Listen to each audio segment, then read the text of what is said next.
j'aimerais beaucoup vous poser une question. Imaginez-vous venir au monde dans un pays pauvre comme le Cameroun. Imaginez-vous jeune, sans diplôme et sans emploi, encore moins une expérience professionnelle. Vous êtes pauvre, sous un soleil brûlant. Vous travaillez dur pour un salaire de misère, les poches vides. Mais très souvent, il vous arrive d'avoir le cœur plein de joie à la simple pensée de ce rêve. Ce rêve qui vous est si cher. Ce rêve qui, malgré toute cette souffrance, parvient quand même à créer en vous un espoir. Un espoir aussi fragile qu'une bougie sous une tempête. Mais vous êtes pauvre. Vous êtes né dans la pauvreté, grandi dans la pauvreté, dans la souffrance, prisonnier de votre culture, prisonnier de votre environnement. Et le seul moyen de réaliser ce rêve serait, paraît-il, de se rendre de l'autre côté de la planète, à l'autre bout du monde. Mais vous n'avez pas les moyens, juste parce que vous êtes pauvre. Alors j'aimerais savoir, qu'auriez-vous fait dans ces conditions, juste pour réaliser ce rêve? Eh bien, avant de répondre à cette question aujourd'hui, laissez-moi vous raconter l'histoire d'un homme qui ne saurait vous laisser indifférent. Un homme qui a réussi à accomplir l'impossible juste pour réaliser son rêve. Un homme qui a réussi à braver tête haute la tempête produite par le regard des autres. Un homme qui a traversé 7 fois de suite le désert du Sahara, vécu comme un prisonnier en Libye, puis comme un sans-abri dans les rues de Paris. Mesdames et messieurs, cet homme n'est autre que le légendaire Francis Ngannou, le champion du monde poids lourd de MMA. Ensemble, plongeons dans l'histoire de l'homme qui est parti de zéro pour devenir un héros. Laissez-moi vous raconter aujourd'hui l'histoire du Predator. Mais avant de commencer, vous connaissez déjà la tradition, n'oubliez pas l'abonnement si vous êtes nouveau et le petit like, ça fait toujours plaisir. Sur ce, let's go!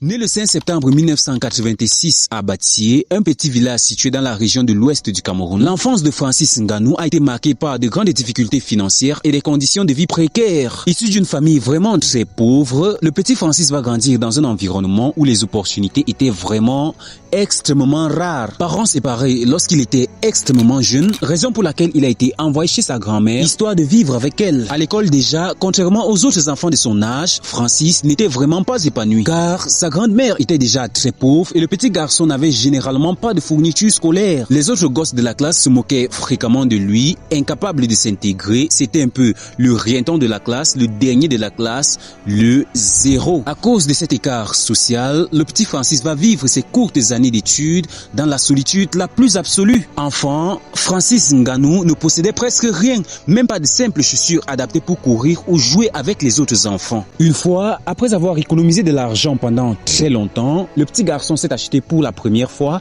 ses propres chaussures de sport. Un moment qu'il va décrire plus tard comme étant un grand bonheur. Il faut savoir que pour Francis Ngannou, ces chaussures symbolisaient pour lui ses premiers pas vers son rêve d'athlète professionnel, même s'il ne savait pas en réalité comment est-ce qu'il y parviendrait. Puis un jour, en passant par hasard devant une télé, il a vu un combat de Mike Tyson, véritable légende de la boxe et par la même occasion champion du monde à plusieurs reprises. C'est ce combat qui fera naître en Francis Ngannou ce rêve de devenir un boxeur professionnel. Francis déclarera plus tard qu'enfant, lorsqu'il disait à son entourage qu'il voulait devenir un boxeur professionnel comme Mike Tyson, beaucoup se moquaient de lui, beaucoup le prenaient à la légère. Et très souvent, il a été victime dans sa vie de railleries et de moqueries. Bref, les gens répondaient souvent en disant qu'il devrait plutôt commencer par se concentrer d'abord sur sa vie quotidienne. Et rappelez-vous que sa vie c'était déjà le bordel en quelque sorte. Et malgré tous ces commentaires négatifs, Francis gardait toujours cette vision, ce rêve quelque part au coin de sa tête, bien qu'il n'avait ni matériel ni accès à une salle de sport. À seulement 10 ans, Francis Ngannou travaillait déjà dans une carrière de sable pour aider sa famille à subvenir à leurs besoins. Et pour un enfant comme le petit Francis, ce travail était vraiment exténuant, étant donné qu'il consistait à creuser et à transporter de lourdes charges, le plus souvent sous un soleil accablant. Mais aussi difficile et désagréable que cela puisse être, cette expérience lui a forgé une endurance physique impressionnante qu'il reconnaît même aujourd'hui comme étant l'un des éléments majeurs l'ayant fait passer de zéro à super-héros. Adolescent, il a déménagé pour s'installer à Douala, capitale économique du Cameroun. Une fois là-bas, Ngannou a continué de travailler comme ouvrier dans des carrières de sable pour subvenir à ses besoins. Malgré le fait que les ressources et les opportunités de s'entraîner au sport de combat étaient vraiment très limitées, il a tout de même trouvé une salle de sport dans laquelle il allait très souvent s'exercer. Et il faut le dire, son ambition était toujours perçue comme étant irréaliste par son entourage. Les gens lui disaient très souvent: C'est trop difficile. C'est pas pour toi, mec. Tu n'y arriveras pas. Tu n'y arriveras pas. Tu n'y arriveras jamais. Tu ne réussiras jamais. Tu rêves beaucoup trop. Abandonne, frère. Abandonne. Abandonne. C'est impossible.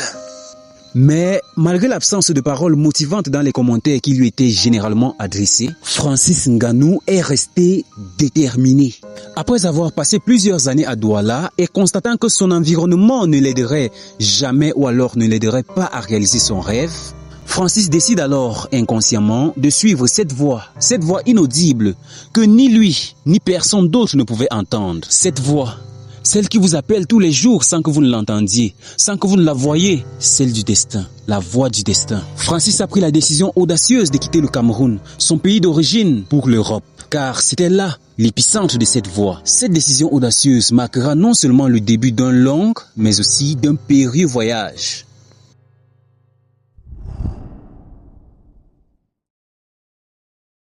Le voyage de Francis Ngannou vers l'Europe reste une histoire assez extraordinaire, parsemée d'épreuves inimaginables et marquée par une persévérance inébranlable. Son parcours migratoire, entrepris non seulement en quête d'une vie meilleure, mais aussi pour poursuivre son rêve de devenir boxeur professionnel, est emblématique des défis auxquels font face de nombreux migrants africains. Francis Ngannou a quitté la ville de Douala en 2012 avec très peu de moyens financiers, mais un objectif très précis, un objectif assez clair, atteindre l'Europe pour réaliser son rêve. Cependant, il ignorait totalement que ce voyage serait rempli de dangers. Ngannou a dû traverser de nombreux pays africains, souvent à pied ou alors en utilisant des moyens de transport assez précaires. Son premier arrêt fut le Nigeria, pays limitrophe du Cameroun. Il a ensuite continué vers le nord, traversant le plus souvent des frontières illégalement, avec le risque de se faire arrêter par les autorités ou alors de tomber entre les mains des trafiquants. Il a traversé le désert du Niger, un passage particulièrement éprouvant en raison des températures extrêmes, du manque de nourriture et d'eau et des conditions de transport dangereuses. En Algérie, il a temporairement travaillé pour gagner de l'argent afin de financer le reste de son voyage. La traversée de ce pays était particulièrement risquée, avec des arrestations fréquentes des migrants sans papier. Il devait parfois dormir dans des forêts, dans des buissons, pour éviter de se faire arrêter par la police algérienne. Mais malgré toutes ces précautions, Francis Ngannou a été arrêté 6 fois de suite par la police algérienne et jeté dans le désert pour y mourir. 6 fois de suite, Francis s'est fait arrêter et jeté dans le désert.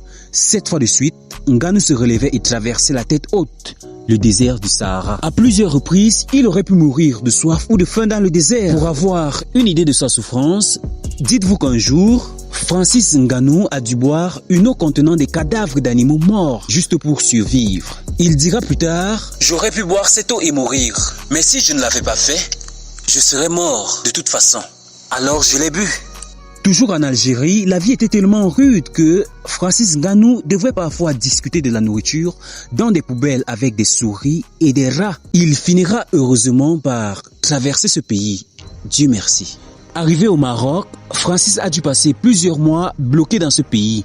À ce stade, son objectif était tout simplement de traverser la Méditerranée pour atteindre l'Espagne. Il a vécu dans des camps de fortune, souvent dans des conditions insalubres, avec d'autres migrants qui partageaient les mêmes rêves. Après plusieurs mois d'attente et de tentatives échouées, il réussit enfin à traverser la Méditerranée sur une embarcation de fortune. La traversée était certes dangereuse, avec très souvent des risques de naufrage, mais il a survécu à cette dernière étape périlleuse. Une fois en Espagne, il fut arrêté à son arrivée car il n'avait pas de papier et il a dû passer 2 mois dans un centre de rétention pour migrants. Cette période fut tout aussi difficile que les autres, mais l'aida également à renforcer sa détermination à poursuivre ce rêve. Après avoir été libéré, Francis Ngannou a bien évidemment voyagé vers la France, pays qui était sa destination finale. À Paris, il était SDF, sans abri et dormant très souvent dans la rue. Malgré cela, le jeune homme commença à chercher des opportunités pour s'entraîner au sport de combat. À Paris, il rencontra un certain Fernand Lopez,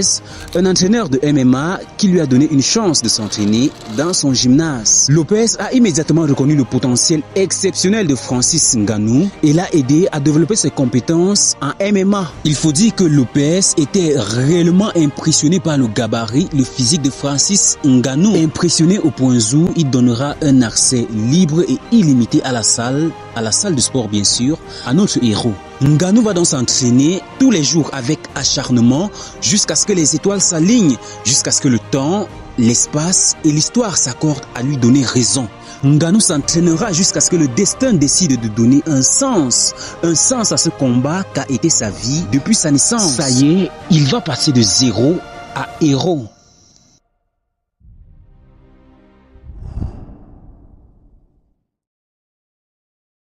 Le premier combat professionnel de Francis Ngannou aura lieu le 30 novembre 2013 lors de l'événement 100% Fight Contendant 20 en France. Oui, mesdames et messieurs, je sais une fois de plus, l'accent américain est tout simplement perfect. Il affrontera notamment Rachid Benzina. Ngannou va remporter le combat par soumission, notamment une clé de bras, et ceci au premier round. Je ne sais pas trop si vous vous en rendez compte, mais il a remporté son premier combat tout simplement au premier round. Rien que ça, c'est ce qu'on appelle tout simplement une entrée spectaculaire en MMA. Le message, quant à lui, était assez clair. Le petit nouveau là, Francis Ngannou, était venu pour faire tomber des têtes. En 2014, victoire par soumission de Francis Ngannou contre Bilal Tatayi. En 2014, victoire par KO contre Nicolas Peck. En 2014, toujours victoire par soumission contre William Balduti. En 2015, victoire par KO contre Luc Ngeleka. Bref, Francis Ngannou débute sa carrière à l'UFC le 19 décembre 2015 lors de l'événement UFC on Fox 17 à Orlando en Floride. Il affrontera le Brésilien Luis Henrique dans un combat de poids lourd. Ngannou impressionne tout le monde dès ses débuts en remportant déjà le premier combat à l'UFC par un KO au deuxième round. Ceci grâce à un KO hyper puissant. Cette victoire mettra notamment en évidence son incroyable force et son potentiel, annonçant ainsi son ascension fulgurante dans la division des poids lourds de l'UFC. C'est plus précisément dans cette période de l'histoire qu'on commencera à l'appeler El Predator. Bref, à l'UFC, Ngannou enchaînera des victoires. En 2016, victoire par KO de Francis Ngannou contre Curtis Blades. Victoire par soumission contre Bojan Mihalovic. Toujours en 2016, victoire par soumission contre Anthony Hamilton. En 2017, victoire par KO technique contre Andrei Arlovski. Victoire par KO contre Alistair Overeem. En 2018, défaite par décision unanime contre Stipe Miocic. En 2018 toujours, défaite par décision unanime contre Derrick Lewis. Et victoire par KO technique contre Curtis Blades. Bref, je ne citerai pas tous ces combats remportés ou alors perdus, mais sachez que en 2021, Ngannou remporte enfin la victoire par KO contre Stipe Miocic, qui était l'ancien champion de l'UFC. En 2021, Francis Ngannou devient ainsi le champion des poids lourds de l'UFC. Vous l'aurez compris, l'enfant solitaire du village, l'enfant abandonné du village, l'enfant négligé qui n'avait ni stylo ni cahier est devenu un distributeur automatique de KO. L'enfant du village est devenu champion du monde. Francis Ngannou est allé de zéro et est devenu un héros. À l'UFC, nombreux sont ceux qui abandonnent à la simple huée de son nom. Nombreux sont les combattants qui tremblent devant lui et meurent même avant le début du combat. Le Predator ne connaît pas la pitié, le Predator ne connaît pas la défaite. Il ne perd généralement que par décision unanime. Enfin, en 2022, il remporte son dernier combat par décision unanime du jury contre Cyril Gane, défendant ainsi pour la dernière fois son titre de champion des poids lourds. Car suite à un désaccord avec le président de l'UFC, Dana White, Francis Ngannou décide de quitter l'organisation. Le problème entre Francis Ngannou et Dana White est principalement lié à des désaccords contractuels et à la gestion de sa carrière. Le Camerounais estimait que l'UFC ne le rémunérait pas à sa juste valeur. Ceci compte tenu de sa popularité et de ses performances en tant que champion des poids lourds. Il souhaitait tout simplement avoir des contrats plus équitables et une rémunération comparable à celle des stars de la boxe. Dana White, de son côté, est resté ferme sur les limites budgétaires de l'UFC. Francis Ngannou voulait plus de flexibilité pour explorer d'autres opportunités, notamment des combats de boxe anglaise. De plus, Ngannou va déclarer à plusieurs reprises qu'il se sentait maltraité et peu respecté par l'UFC. Par exemple, après sa victoire contre Cyril Gane en janvier 2022, Dana White, le président de l'UFC, n'aurait pas remis la ceinture à Francis Ngannou, un geste pourtant habituel pour les champions. En janvier 2023, Francis Ngannou quitte officiellement l'UFC après avoir refusé un contrat plus lucratif. Dana White, le président de l'organisation, affirmera que Francis Ngannou voulait affronter des adversaires plus faciles, plus faibles pour éviter tout risque de perdre sa ceinture. Une déclaration que le Camerounais va catégoriquement démentir. Selon lui, il souhaitait tout simplement plus de contrôle sur sa carrière professionnelle et, par-dessus tout, un meilleur traitement à l'UFC. Après son départ, Ngannou signe un contrat avec la Professional Fighter League, en abrégé PFL, contrat qui lui offrira bien sûr non seulement des opportunités financières attractives, mais aussi un rôle de leader dans l'amélioration des conditions des combattants.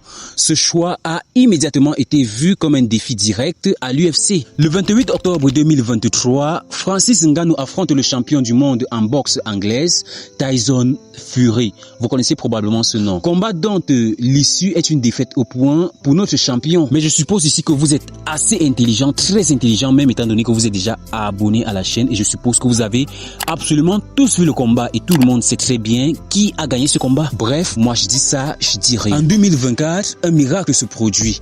Le champion du monde Francis Ngannou subit une défaite par KO au deuxième round contre le boxeur anglais Anthony Joshua. C'est bien une première ça. Ngannou KO. Bref, sa carrière ne s'arrête pas là, elle continue. 19 octobre 2024, victoire par KO contre Renan Ferreira. Bref, l'histoire de Francis Ngannou, c'est l'histoire d'un homme qui est parti de zéro pour devenir un héros. Un homme qui a choisi tout simplement de taper des gens pour vivre.